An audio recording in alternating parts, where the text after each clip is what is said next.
put together a website with a lot of information that you might not be aware that the Waterman knows about. It's different types of information. There's a lot of stuff on here that might open your eyes, might be a surprise to you when it comes to the ability we have to prepare and plan for different situations and the different information that's available to us regarding our future. And so now I'm doing the rambling thing, aren't I? No, go ahead. When we get, when you and I get on the phone together, you start telling some pretty interesting stories. So what we've done is I've started recording them, because it's not just stories, it's information that's so helpful I can't even describe it. So, I mean, the first time that John and I ever spoke on the telephone, we were actually on the phone for 17 hours because John had a story that I'd never heard before, and the story just made a lot of sense. It's a long story. I wouldn't even begin I wouldn't even begin to get into it, but needless to say, there are pieces of that story being developed through our little conversations on the telephone, and I believe, and as do many other people, that information should be out there. So we've called it the John Chronicles, and these audio files are made available at thejohnchronicles.wordpress.com. We've got other sections in here as well. We've put things such as a section called the Survivors Club, which we're going to get into more about tips for survival and preparedness.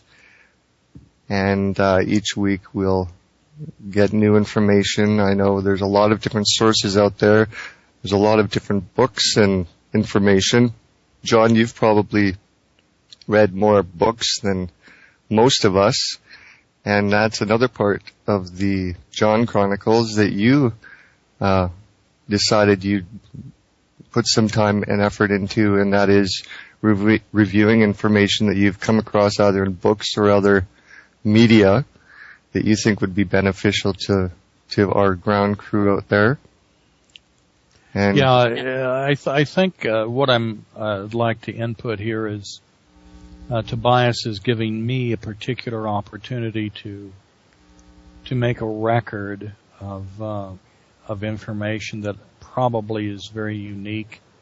Maybe to me, maybe it's of interest to others, maybe it's important, maybe it's not, but I want to make a record of it.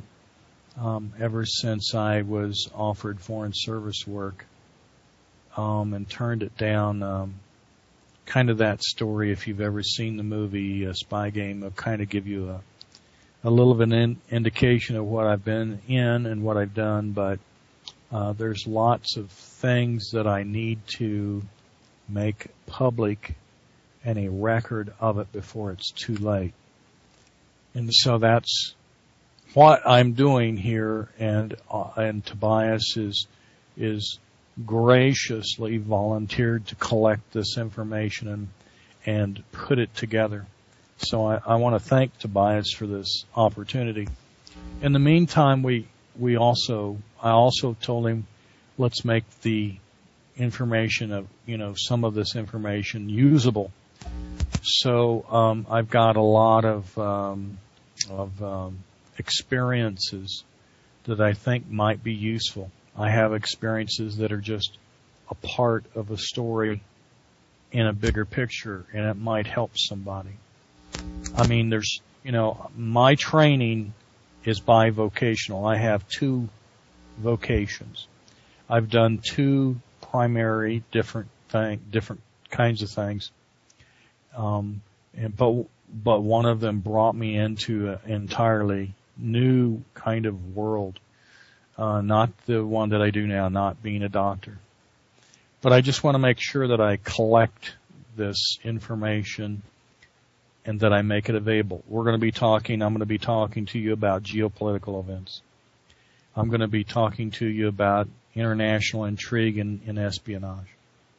I'm going to be talking to you about spiritual and religious things. I'll be talking to you, of course, about UFOs, ETs, genetic manipulation of the human species. Of course, I'll be bringing you all the updates that I can find about what's going to be happening in the world of health, both in bad ways and in good ways.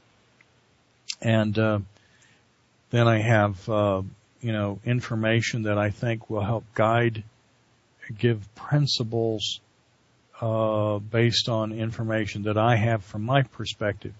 Once you take my perspective, you can put it together with your perspective, and hopefully we can find some more of the missing pieces. And there are some things that I know is coming that maybe is more useful than not. And so anyway, Tobias is trying to take this huge amount of information. And, I don't know how many times I've been asked to write a book, but I don't have time to write a book. So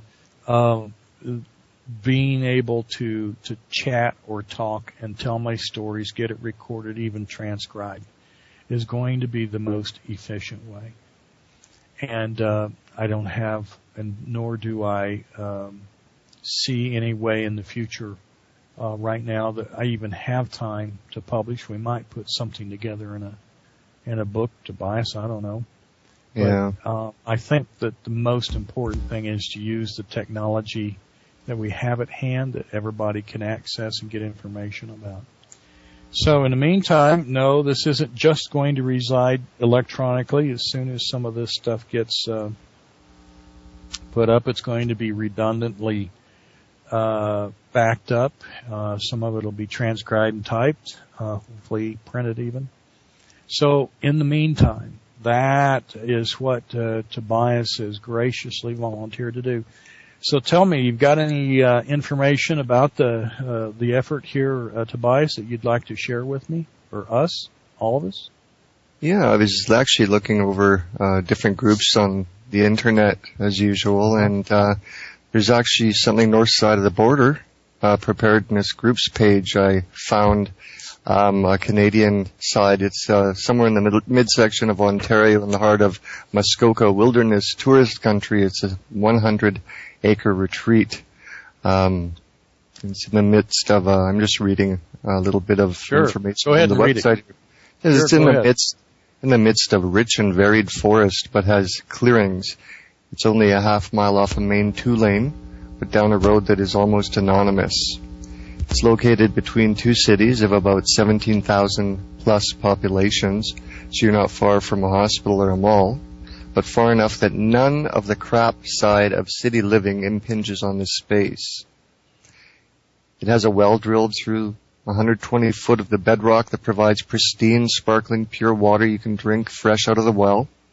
An 8-foot deep cavern deep down there is the source, it says. These things are what people everywhere are trying to find. A little piece of paradise where they can feel safe when things start happening. And it looks like this is what these people have done. It's not just a Canadian site. It's got categories for all of the states. And just going into some of these, it's phenomenal to me to realize how many groups of people are out on the internet and in this world looking for other people. Oh, wow. In their areas. It's phenomenal. The websites. I mean, what was that other website, John, that we were looking at that had groups of preppers, people who were preparing? Do you recall that quite a few weeks ago? Oh yeah, it's a website that's not a word. Let me get that. Let me get that link. Yeah, go ahead. Yeah, I've been referring a number of people to that because it really doesn't make any sense for me or John to be trying to organize people into some groups when there's when there's already so much information on the website, so many thousands